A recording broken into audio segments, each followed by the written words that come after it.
South Africa is a very dangerous country. How can a man who risked his life, the life of his families, just to burst the criminal can of worms open? Currently under an arrest warrant. Lieutenant General Mkwanazi, the man after the heart of many, the man considered by many as a national hero, has been finally cornered by the cartel bosses. At Madlanga, he bravely exposed big names like General Sibiya, alleged political fixer Brown Magotsi, the Big Five cartels headed by Kat Madlala, Joe Ferrari Sibinyoni, Katiso Molefe and Motsumi. Why should a government be against a man who is against corruption?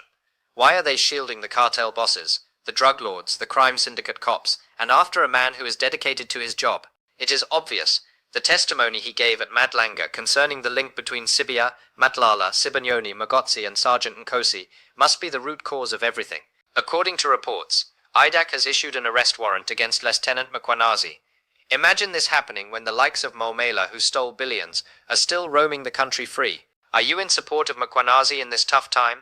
If yes, hail him Viva Mkwanazi. Hit the like button and subscribe for more updates. Reacting to this, Mkwanazi has declared war, and he said blood will be spilled on the streets of South Africa. Jabulani, roll out that clip where he talked about the saga and who is behind it. Before we proceed to the particular testimony he made about Sibiya, that obviously shows he is the one fighting him secretly. So why would you come with a warrant of arrest and a person who makes up a story? I thought it's just a story that is flying. But when Kumalo told me today that he's received a phone call by IDAC that say he must present himself at the station, so I thought the 48 hours that we were warned about yesterday, it's real. That's why I came here, so that first I can confirm with Kumalo to see the phone numbers that called him. And also if IDAC is here, I might as well say, here I am, if you need me as well. But to my surprise, then Kumalo gets another phone call that says that he doesn't have to present himself because of some executive decision. In fact, that's also what we've been told. Have you gotten any clarity as to what exactly happened between the time Kumalo was told to present himself and the time at which he then was not going to be processed at this police station? There are phone numbers that called him. The people that own those phone numbers, perhaps are the one they must take the microphone and tell South Africa. Why did they call them to come here? And why did they call them not to come here? Now, calm down, grab a cup of coffee, let me show you where the whole problem started from. At Madlanga Commission, Mkwanazi bravely revealed more than expected, and he stepped on toes that many people believed are untouchable. When asked by the commissioners whether he is scared of his enemies killing him or not, he bravely said he has given his life to combating crime, and he is not afraid of death. This was the moment he earned the respect of everyone. Don't forget to hit the like button and subscribe if you love him.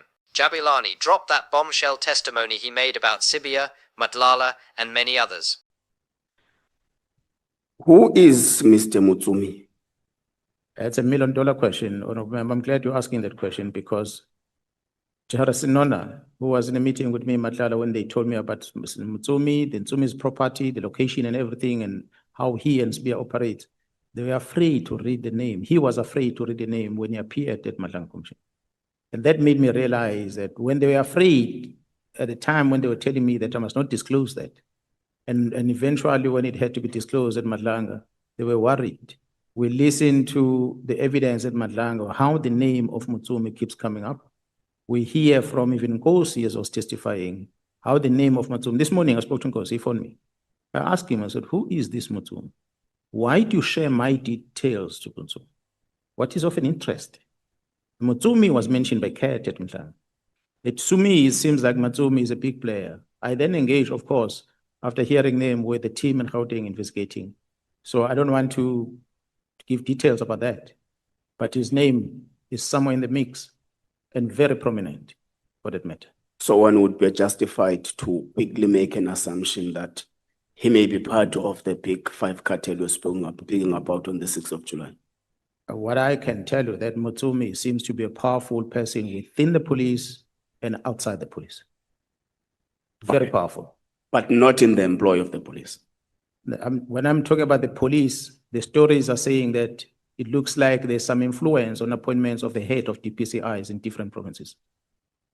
It looks like he is the one who may have expanded or extended the capture amongst police, senior police officials.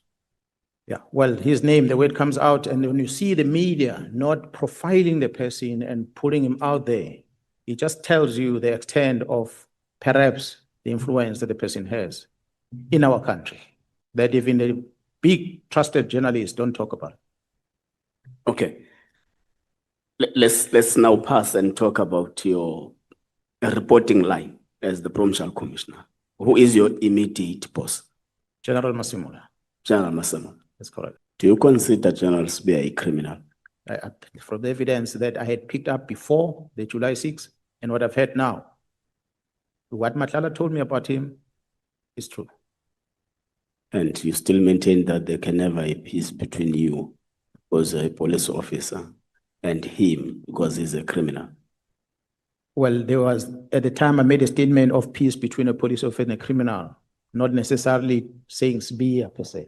I can tell you now that there cannot be peace between me and General Sibiya. Honorable Member, the National Commission and myself are different. His approach on things will not be the same as me, and I'm sure yourself as well.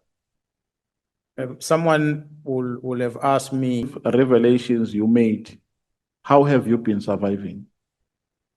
yeah, well, I said before, and I will say it again, we all shall die, and nobody will live forever. It depends how you die as a person. I'm not much of a Christian. Christians tend to be afraid of dying a lot, and yet they pray. But I'm not necessarily worried about dying. If death gets me, it will get me. That's why I can still walk out here and play with explosives. That's why I can walk out here and do skydiving. That's why I can do, because anything can happen there, you can die. That's why I can still fly from one point to another, not being worried that the airplane will crash. So death will catch us all. But I must say, Honorable Member, that this action of the 6th, I took a conscious decision that I will stand for the truth, knowing that indeed my family is going to be affected. And with all what I know, if he was working under my command, I would have taken action long time ago, but he does not work under my command, so I cannot be able to answer as to why there's no action taken against him. It seems to be, even in this committee, is missing. You know, we find a way of dodging everything. I do hope that the police commissioner will do something drastically this time. General Commando said he has dismissed over 30 members at Crime Intelligence. But that's not enough. There are many wrong members that are still there. That shouldn't be there. That have been part of the system. So we need to, I think General Khan is one of the richest general we have, maybe more richer than all of you. Are linked to those. It's an intentional problem, you're correct, Honorable Member. Our people in the country and in different provinces, these big five we're talking about is just the tip of the iceberg. Yes. There are big boys out there that have not been spoken about. Some of them in Cape Town, some of them in KZN and many other places, different races that are running these operations. The modus operandi is to import these things into the country. Majority of the time, they come under goods that have been imported, and they get a lift from the container of a legitimate business that brings things in, because so that when it's checked, you can be discovered. What is strange always amazes me, and I ask a question, I don't get answers. When you hear from the members of both DPCI and Crime Intelligence telling you that we have an information of a shipment, they travel from Pretoria to Durban, and they identify a container. And indeed, in that container, there's drugs. How did they know about it? They'll tell you a source from abroad. Those are the questions. But they don't just say, we've identified Mkwanazi, we leave you the container and they leave. No, they don't do that. They say, we've identified the container, we take it, we go to a police station, we book it in as SAP13, we book it out immediately, we put it in our cars, we drive with it to Pretoria. So what's happening in between that?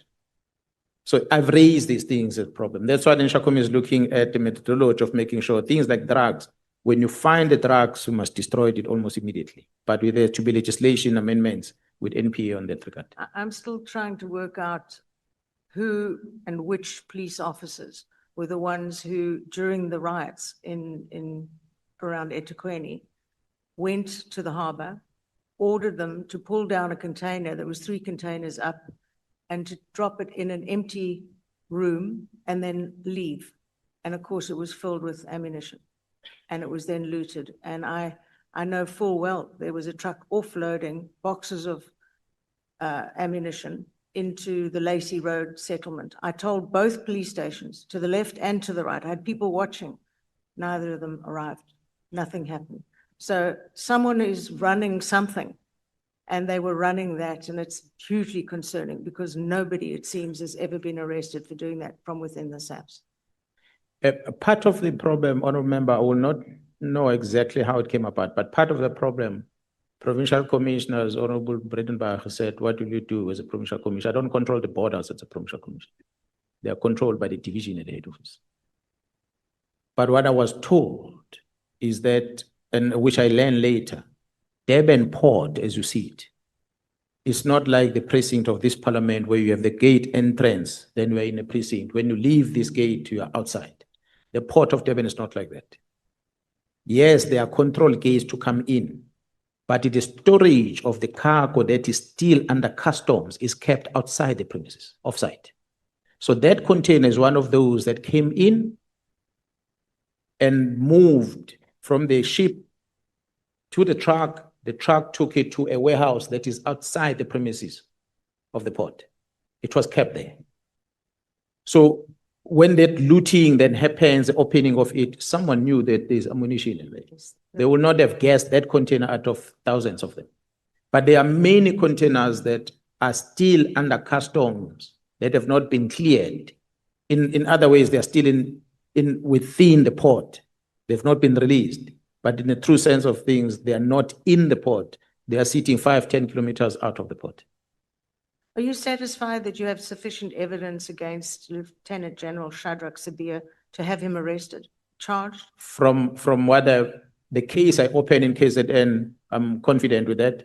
And from what I gather from the team working in Gauteng, there's quite good information that they have. I can still repeat. The Minister Mkhunu was influenced to write that letter by bad people. He must admit. If he doesn't admit before South Africans, he must admit at least to his boss. He was influenced. That which he presented here was trying to justify the actions, but he was influenced. So we pushed him, because that brings me to the next question. We pushed him on that, and I'm sure you watched his testimony, and he was very clear that it was his own decision and that he has taken responsibility for it. So do you have any other supporting evidence that he told the committee that it was his decision? So you saying your view is that he was pushed. Besides you having a view, do you have any concrete or evidence that can, or where we can go to get that information that he was pushed? Well, when you assess the relationship that he has built with these people and the meetings that he's held, I mean, Jeremy Sikiti at one stage, she writes about how the minister was talking about the border issues and transferring of functions to the BMA. This is Mosikiti saying that. I was not in those meetings. So, but when you assess all these activities that were happening, then you cannot help but to reach a conclusion that these three things listed in the letter were not coincidental. They were strategically decided upon on the 31st of December, when the National Commission is on leave, that it must be commissioned like that. The very biggest one for me is that now this thing has come out. Now there's search and seizure of these equipment, these gadgets that they used. Then the minister does not avail himself. The team was sitting at his property at Madlanga. The team told me that we know he's inside there. Can we jump and go in or break this case? I said, leave him. There's no need for you to break in and go and do anything because you're going to cause a problem. Eventually later, he brought these gadgets. But guess what? They are wiped off. And the team had to then go deeper to to retrieve this that has been deleted. They uncovered these things that were deleted. So you then ask yourself a question, but why would a minister wipe off information from a state property? What is there to hide? So it is those things, and one of the things he said there that it was Vusi Pikoli that he communicated with. And we are not seeing to date any communication between him and Vusi Pikoli on a day. What we have is between him and the chief of staff, on record from the downloads that were retrieved. So again, It's the work study documents, the cost factor has been disputed, but the CFO and the investigating of work study officers were not invited here, but National Commissioner says it was written to him, this work study, not to the minister. The act does not empower the minister to interfere with the structures of the police and so forth. So there's so many things been presented here before this ad hoc committee that proves that minister's reasoning that he put in, it was after he's taken a decision, trying to justify. One of them was the president. Between the period when she joined the police up until now. But I like to believe the training, maybe the exposure of where she has gone to, a type of work that she was part of and leadership might have qualified her to be in that position, which means it might be an impressive CV. So I won't dispute that. I will not dispute that. But it's a person that on paper looks something else, but the behavior is something else. So you were talking about her behavior. We did, while she was here and giving her testimony, we did have a conversation with some of the colleagues that we felt that she managed us quite well. And she pretty much agreed. So she was not defensive about anything. She pretty much agreed with issues that we raised, particularly that she failed in her responsibilities for not being able. How do you not know who Kat Makhlala is and you, the deputy, deputy commissioner, etc. But she just kept saying she should know better. But having said that, you saying that the way she carried herself or her performance in her job, you removed her or you transferred her when you were acting national commissioner out of crime intelligence. Why? I've said it before, the abuse of the secret funders account and the resources of crime intelligence for personal use. So so she was just transferred. Was there any DC processes or anything that you investigated? Investigation were being conducted. Investigations that I did not see the end of it because Gerald Pierre came in. So up to now, there hasn't been, from what you know. So well, when you transferred her, Lieutenant General, did you also instigate an investigation? That's correct. Into that, and then you left, and you don't know whether that continued or not. She went through the ranks more. I like to believe that some of these investigations were stalled. One of them was Moodley. We had removed Moodley from crime intelligence. We've launched an investigation, but after we were gone, he was back at crime intelligence. Police don't go out in their own making, just kill and assault people, things that are alleged by some of these people that came in here. That's why IPID exists, so they can investigate such behaviors and correct it. Take those police officers who do wrong to court. But there was an insertion of a section in that act that gives the powers to the national director to initiate a case, not because there was an action that was done by the police in a line function. They themselves, they can act like police. They decide they don't like you, they suspect to be involved in the wrong, they investigate you. It is that section of the act that might need to be relooked at.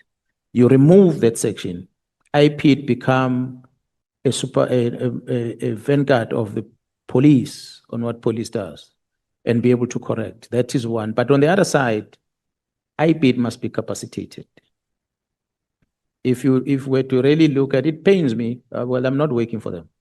But it pains me when you look at the resources that they have, human resources and many other resources that they need to be able to carry out the task. If the police has done wrong, and if there's a collusion in the police with the wrong that the police have done, one of the things, typical example, we could be involved in a shooting, police officer shot and kill someone. The forensic that attends, IPID is a detective, but the person who tells a crime scene is a police officer, not an IPID expert. So that police officer, if in cahoots with the one that shot, they'll mess up that scene. Evidence is collected, is packaged, is sent to forensic lab, and you wait for the result. Whose lab is this? It's the same SAPS lab. Then IPID must rely on the same SAPS lab. So if the collision between the police, the results coming out of that lab will not be positive. Yes. And then IPID won't be successful because IPID don't have their own alternatives of conducting the investigation. So it's some of those things that might be looked at If we strengthen those things, perhaps we might have a good institution going forward. We are in this today because of the disbandment of the PKTT. If the president says he did not agree with it, I'm still waiting like anyone else to see action against the same minister.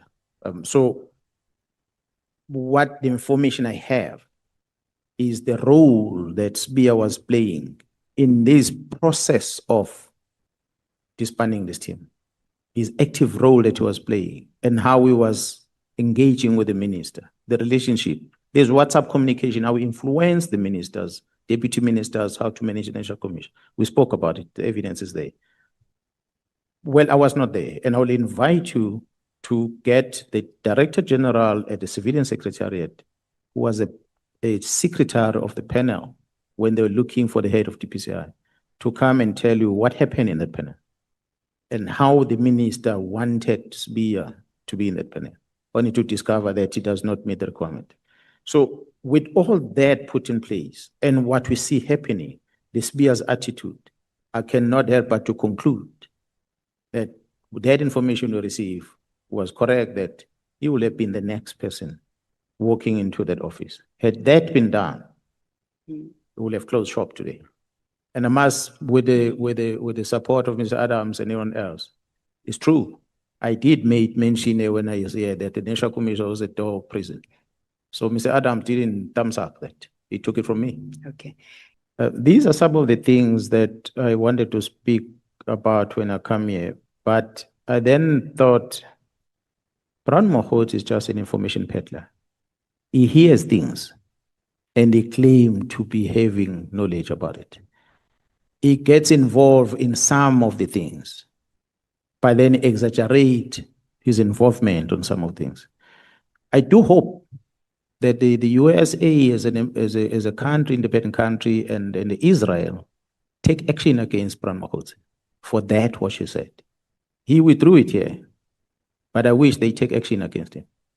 A person that cannot be trusted, as Sentumule, as you have heard on the communication between him and Sibiya, I think she did what she should be doing as a person that cannot be trusted. If she was a person that could be trusted, she would have told Sibiya that I'm a divisional commissioner, I've got no business with dockets in KZN. If you want to say anything about the dockets, go to Mkwanazi and talk to him. And then the dockets that were at were they at the inspectorate with Captain Phillips? Do you know how? Same thing. Same thing. She's a divisional commissioner of detectives. She's phoned by IDEC, and they tell her that they want dockets that are sitting in inspectorate. The question you should be asking first, how did they get to the inspectorate to start with? Now, the state, the province where the dockets come from, if you go and check their system, I believe even today, those dockets are still open. That system is open. Those dockets were transferred from that station to the provincial office. That's what the system will tell you. How they move from there to inspectorate, from inspectorate to IDEC. When the portfolio committee of police calls us to account and they want to know the status of those dockets, the system will tell you they are still at the provincial office in Gauteng, and yet Gauteng has never seen them. That is what General Minister Mkulu told you. Yeah. What General Khumalo told me is that General Khan and the suspended Inspector General of Intelligence had gone to see the acting Minister of Police before he was even appointed as a minister, and gave him documents that talks about crime intelligence and so forth against Khumalo and the team. So this is an indication of the influence and access that General Khan has in politicians. So he bragged about it when he told me, to what extent I did not know. But as you receive information and you get to realize that this man, he is indeed connected to many politicians. As a summary from my side, I must thank all the members. I remain a civil servant, not a politician. You are all leaders, and I appreciate the role that you play in society. You lead us, guide us, and make us to account where we have to account. You represent the people of South Africa. We are employed to service the people of South Africa. So hold us accountable for what we're supposed to do, but also give us guidance and support where we need. When we point out deficiencies in our system, help us to change that. If it's legislation, help us to change that. If it's a policy, help us to change that. And if we can all work in working together like that, I'm sure we can achieve a lot. There is so many wrong in our country. What we did was not to undermine any of the leaders, deliberately or otherwise, was to point out the systematic failures. And we've said here earlier, some of the parliamentarians, politicians, they themselves fall victim. We still believe Minister Mkhunu is a victim of the members of the police that made him to do things that he ended up doing. Now, let's see how Sibiya reacted to what General Mkwanazi said that left everyone suspecting him that he is obviously the one behind everything. He was obviously way too jealous of the support Mkwanazi had on social media, and he tried to dirty talk him, but all his efforts were futile. Jabulani, roll out that shameful video of Sibiya. Must bear in mind, Chair, neither is General Mkwanazi an investigator. Doesn't know anything about investigation. Colonel Khumalo, Lieutenant Colonel Khumalo, was Mkwanazi's driver. He's also investigating this thing. I don't know if General Khumalo's got investigation. I know he's investigating, but he's never been an investigator. I don't remember him being trained as an investigator, unless he's got that certificate that says he did investigation. I might be wrong. Now, the same member of the political killing task team members, including Lieutenant Colonel Khumalo, these are the team that are investigating, going, kicking the doors. There are so many cases opened. They went to Fort Hare University and they took money from accused number 1 at Fort Hare University. That matter is investigated by the DPCI. There is evidence, they don't deny, but nothing is happening. Why some of the people are above the law? They can do as they please. Nobody takes action because they are protected. We need to know how many cases were opened against these political killing task team members. They are there. No action is being taken because there are some powerful individuals that cannot be questioned. It's wrong. The country shouldn't allow this. General Khumalo got arrested. That angered General Mkwanazi to an extent that he sent a message to one of his friends, colleague, that says, can I proceed there? No. He sent a message of a song of Tupac that says, I'll kill them at night when they're sleeping. Now, he was so furious. And then even General Masemola, to an extent that I began to hear that they feel that I have something to do with that arrest.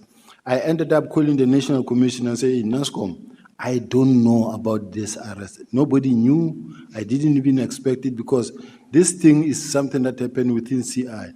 The National Commissioner then said to me, no, you wouldn't have known about this arrest because it's something that happened within CI. On social media. Now, you've got...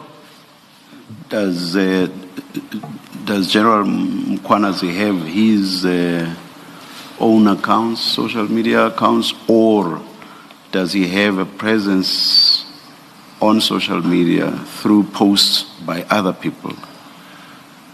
Commissioner, because if it's the latter, you cannot expect him to have control over that. Commissioner, I must say,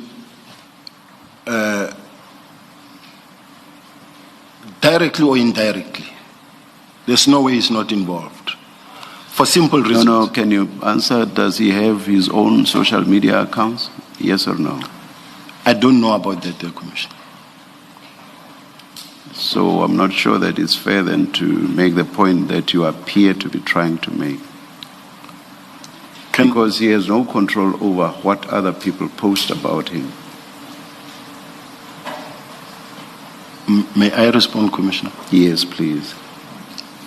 Commissioner, I'm responding to you, not in argument, but I want to ask the Commissioner to please bear with me let me put my point, and I do know, Commissioner, that I'm putting it with respect.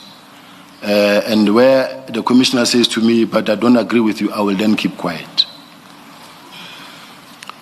Commissioner, if this is the case that he does not have control over what people say about him, I don't know. I'm just asking. Yeah. Yes, I'm responding to Yes, Commissioner. yes.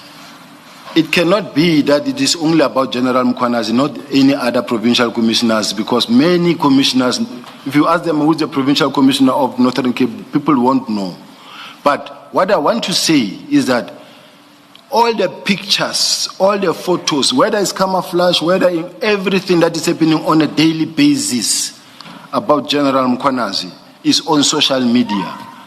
And then when you say something here, when I sit here and say something, whether it was on radio or on TV or an interview, whatever, the many attacks that I get, it's a lot coming from the same direction.